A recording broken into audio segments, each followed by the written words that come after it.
Hi, good evening, folks. In this video, we're going to break down Tage Thompson's season, very simply, but break it down as if we're general managers. What do we pay this guy at the end of next season? Let's look at it coming up. Okay, let's get on this. I want to get back to those games, and I'm really enjoying those games today. And guys, I know I'm way behind in my notes. I'm officially 12 videos behind. I've had hours. I'm pumping in the hours and doing some stuff. Also, I'm just busy. I'm just really busy. But I do plan to get to all of them latest tomorrow, okay? Just so you know. So apologies for not replying to my messages like the last 3 days. I just really have been busy. And I've been wrapped up watching 4 games a night, so... In other words, I'm selfish, self-centered, inconsiderate, folks, but at least I'm not dishonest. There you go. All right. Let's break down his season. Very simple statistics. This isn't one of those geeky videos. I just put down some real basic numbers that I always check. And I think we should look at this because Tage is going to be coming in, guys, to a very lucrative contract, I think. I don't think he's going to drop down to 12 goals next year or something, you know, like what happened with Skinner.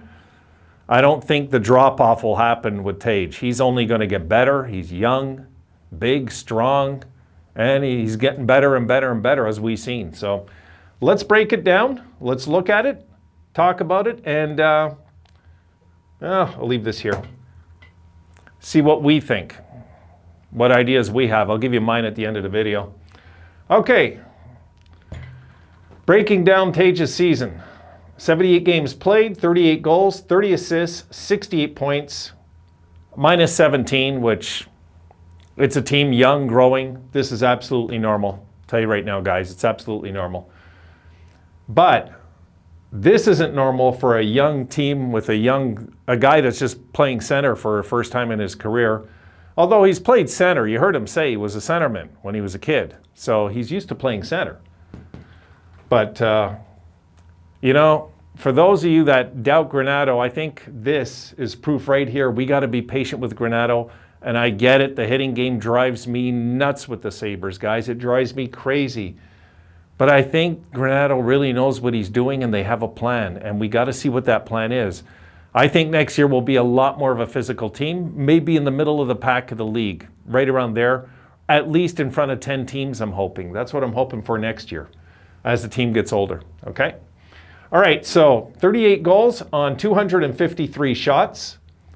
Shooting percentage, an excellent 15%. Guys, I could tell you career, Ovechkin is like 12%, so think of it, 15% for Tage. I mean, the greatest goal scorer ever, really, for me, is Mike Bossy. And Bossy was like 20%. I mean, that's insane, right? But Tage's shooting this year was just a fun thing to watch. It really was.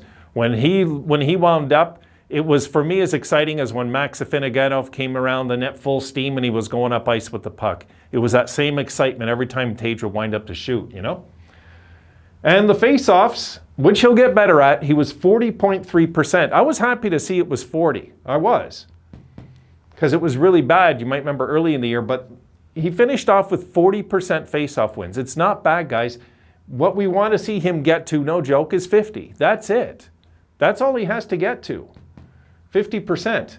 The shooting percentage, if he could stay at 15%, I am thrilled. Thrilled. That is just a high number. I don't know if he'll be able to match that next year, but I do believe he'll match this, put it that way. I think he's going to shoot more, have more chances, be bigger, stronger, all of it. Now, let's flip it over. I broke it down in 20 game segments, okay? Now, he had 78 games, so the last segment's 18 games, but let's take a look at it, all right? Games 1 to 20. He had 10 goals, 5 assists for 15 points, and he was a +3 in his first 20 games. But guys, you remember we had the quick start, the 5-1-1 start. Of course, that plays into the plus. Then when we hit the slump, that plays into the minus. It's just normal, right? Multi-goal games, he had 2. Power play goals, there were 2. of those 10 were power play goals, and he had 58 shots on net in those 20 games. Games 21 to 40, he had 4 goals, 10 assists for 14 points, a -12. But again, 2 multi-goal games, 2 power play goals again, and 67 shots on goal. So if anything, he was just frustrated there.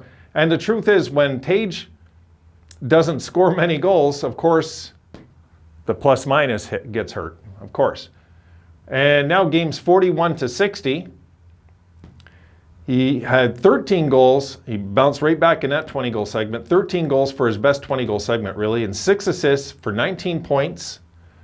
He was a -2, and again, 2 multi-goal games, 2 power play goals, 80 shots on goal in that 20 games. So he was averaging 4 shots a night in this 20 games right here.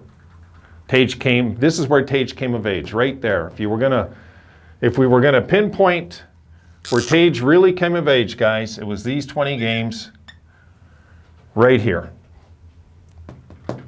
Because after that, all of us got spoiled and we all expected him to, score. So it's like we knew we had a 30-goal man. We knew. We weren't sure just how good. We didn't know he'd get 38, but it is what it is. I wish he could have got 40, but don't have it in your head, because I know some folks, they get worried that, oh my God, if he gets 40, we're going to have to pay him more. Believe me, he's getting paid the same money, 38 or 40. He is. It's his presence on the ice, his overall play. It's not just about the goals. So let's go to the final 18 games. In the final 18 games, he had 11 goals, 9 assists for 20 points. He was a -6. And I think a lot of that -6, okay, was all those games against like Florida and Tampa. And you've seen our hard schedule. You've seen it, right? We had that brutally hard schedule. Those 8 games were just brutal. We went 3-5, which was pretty darn good. So we went 3-5 in that 8 games, and I'm sure the minus got hurt there. The game we lost, we lost the big games, 5-0, things like that. He had 2 multi-goal games. Very consistent, eh? Look at that. 2, 2, 2, and 2. He had 8 multi-goal games this year, 1 hat trick. I should have marked it. The hat trick was in here. It was in that 20. Anyway. Power play goals, he had 4. So he had 10 power play goals for the year, and he had 48 shots on goal in that span. So he didn't shoot as much, which is kind of weird. But again, fierce competition. You think those dressing rooms weren't saying, hey man, shut that guy down on the ice. Make sure you're all over him best you can, without a doubt, right? Okay, so here's the question, guys. He has 1 year left at $1.4 million. Which is a gift. It's like a Christmas gift, guys. So anybody that's complaining next year, that's funny when things start going good with a team. This kind of balances out some of the bad contracts around the team. But the truth is, Skinner and Okposo this year earned their money. They did. They both earned their money this year. So I'm good with the contracts right now. I never thought I'd say that, especially about Okposo. Now, here's the question to all of you. What will he cost now? What are we going to pay this guy? How much is it going to cost? Because we can't do a $10 million thing. We just can't, okay? And some fans will want to do that. No, because this messes up everything in the future. When you start giving too much to one player, or you overpay to keep them in town, I don't think we have to do that with Tage. I think we can sit him down and say, listen, this is what we're comfortable with, and show him the plan. Because this is what Tage is going to want to see. He's going to want to see the plan. He doesn't just want to see the money. He knows he's going to make money. He knows he's going to be a millionaire for life now after what he did this year. He knows. He already was going to be a millionaire anyway if he got 15 goals a year. He knew. He's set for life. But if he's going to be set for life as a Buffalo Sabre, is a whole different thing, right?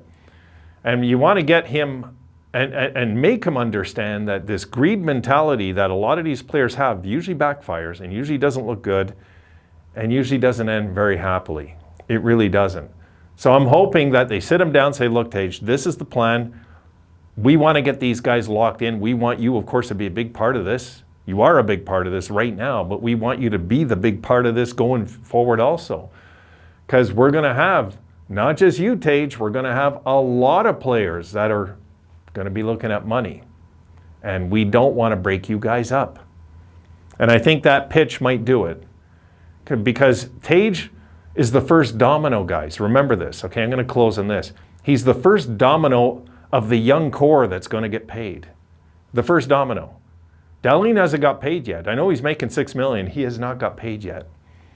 If the bunch of them really love each other like this brotherhood is that they're saying, all of them, I'm sure, will take $1 million, $1.5 million less each to all stay together. That's what I'm hoping, guys. That's what I'm hoping, because that team unity, that can lead to a Stanley Cup, my friends. I'll tell you right now. So that question right there is the big one. If we can keep Tage on a reasonable salary, I'm thinking 7.5. What do you think of that number? 7.5. I think that's fair. Lock him in, but lock him in long term. Lock him in. 7.5, I think, would be fair for a guy that's going to get 40 goals a year in this day and age. Can we get him for that money? I don't know. Depends what kind of character he has. I mean, think about it, guys. What is the darn difference? If you're making 10 or 7.5 million a year, you're rich. You know, it's just how bad do you want to stay with your friends? That's what it comes down to. It really does. McKinnon's proof of that. You know, there's guys that are proof of that. McKinnon's going to be coming into a contract. I'll be curious to see what he gets paid over there. The problem is Colorado have overpaid some of their players, really overpaid. And yes, they're worth it. But if you're going to overpay them, you have to overpay McKinnon. You don't have a choice. And see, we have a choice right now. We haven't been overpaying a ton of guys except Jack. He's gone. So when it comes to this contract, this might be the key contract. That is the ripple effect for all the other contracts in the future. And I'm talking guys like Cousins and all these guys when they start hitting their deals. Something to think about, guys. That's it. I got another videos to make, so I better shut up and get on those, or I'll talk to you all night about this stuff. See you then.